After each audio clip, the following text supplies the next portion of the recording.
Welcome back to Universal Journey Talk, Part 5 of Episode 7. I totally agree with you, Ian, that I totally agree with you, Ian, that like no one can just be, a GMO free or whatever and stuff. It's so it's GMO. yeah. The issue we're talking about here is just, and by the way, when I think some of the verbiage here, the wording may be a little off when we're saying it causes cancer and this and that. I don't think that's not the best terminology used. It contributes to how much or how less.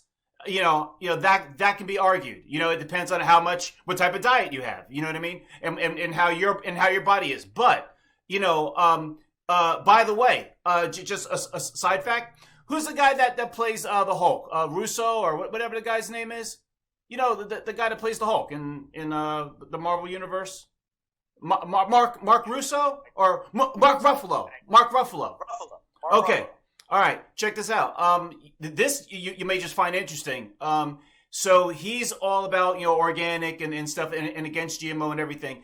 There's actually he went and somehow got a moment to talk or be in the audience with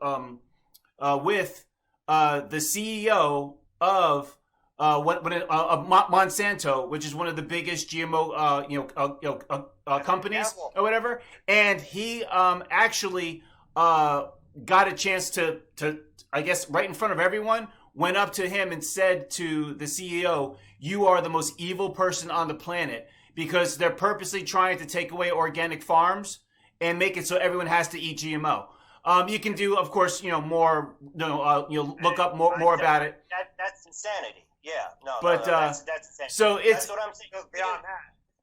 So in other words, I got another thing for you.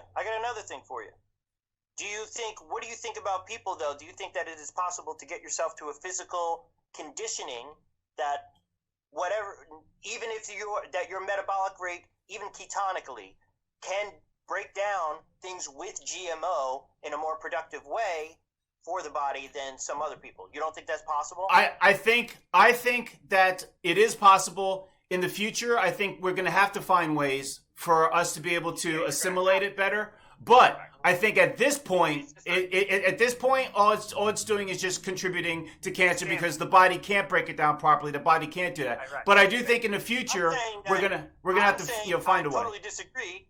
And that I have experience of training people and making them, even if they are eating not the best, their body can break it down no matter what. Yeah. And using whatever fuels that you would claim are not so good into fuel to actually fuel muscle growth, to actually get hypertrophy, to do things like that. And it's going to clear you. Fuels more efficiently. And mentally too, and spiritually, it's going to actually make you even better too. You're saying? I'm not saying that it would do it, but I'm saying that I'm just letting everybody know that there is a way that if you don't want to eat this way or that way, you can there are still ways of making your body, conditioning your body in a fashion. I can take your piss and nutrients and break them down better and use them better. I could take your piss and shit and do the same thing, but why? When I could just eat good food.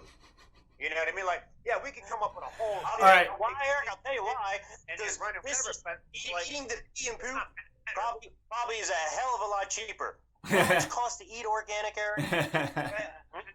No, but listen. No. Wait. Hold on. It's about quality. Yeah, but and guess what? Good things cost money. But look. Hey, wait, guys. Such is life. Guys. You're absolutely guys. correct. Look, Ian.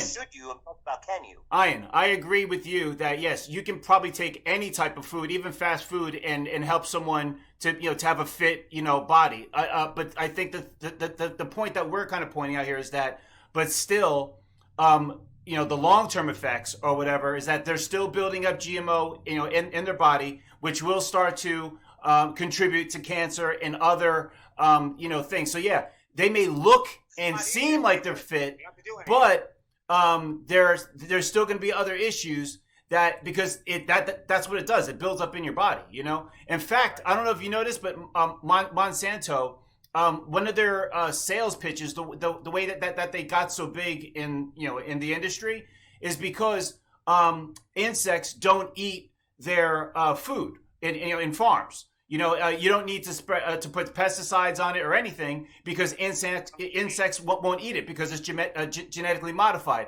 But do you know? Here's how they genetically modified it which they got away from it. It actually has some of the chemicals that are in Roundup. So Roundup is actually part, and that's why the insects won't eat it because they know it's deadly, and yet we're eating all those GMOs. It kills them. Yeah. So we're actually eating. The bees are pollinating. Yeah. And the bees is what pollinates everything. You need bees to live. You kill all the bees, guess what? You can't be a human being anymore. I just, you know what, Eric, I like your points. In the immortal words of Arnold Schwarzenegger and Conan, Crom! I have never prayed you before. No, Eric, look, you make some good points. I just wish you would make them after I'm talking, not while I'm in the middle of talking. Like I'm trying to make a point and you're like, talking in between it. Well, all right. First of all, I totally agree with everything you just said. Anyway, okay, cool. So, hey, I think we're almost at like a little bit about an hour now, and we've just been going back and forth and stuff. But anyway, hey, look, so tomorrow is going to be, King Kong versus Godzilla. And now they got this thing where people are picking teams. Do you guys have like a team, a side that you hope wins? I'm Godzilla. I'm a Godzilla fan. You Godzilla? What about you, Ian? I like King Kong too, but I'm going with Godzilla. Yeah. I root for Godzilla. I don't know. I'm going to have to go with, even though I truly believe Godzilla should just torch him, but something tells me that King Kong, because it's humans' likeness, and gorillas and, in the mist and whatnot, that the humanity side will let Godzilla, the monster, die, and King Kong, the lovable ape who has a pretty blonde girlfriend, live. Right.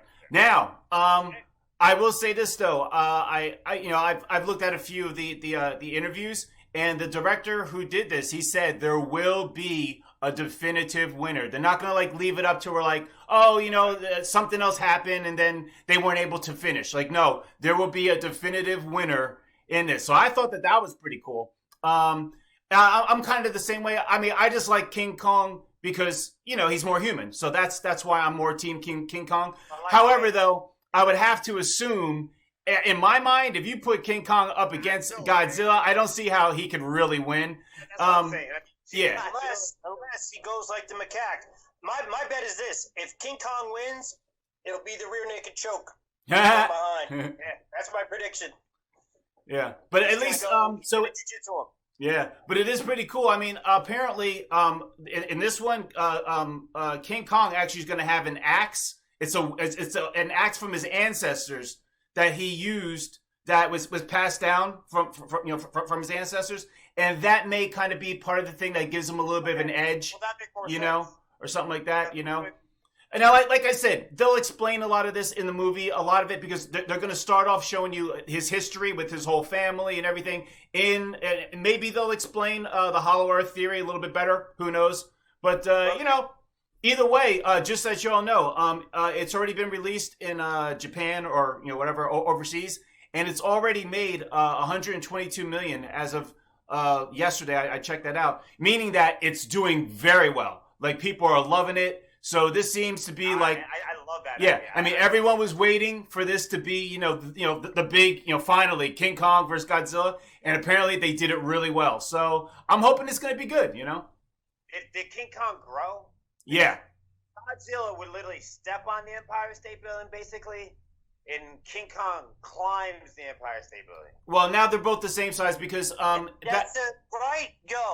Proportionally. They got to make some adjustments there. Well, right? no. Well, for one thing,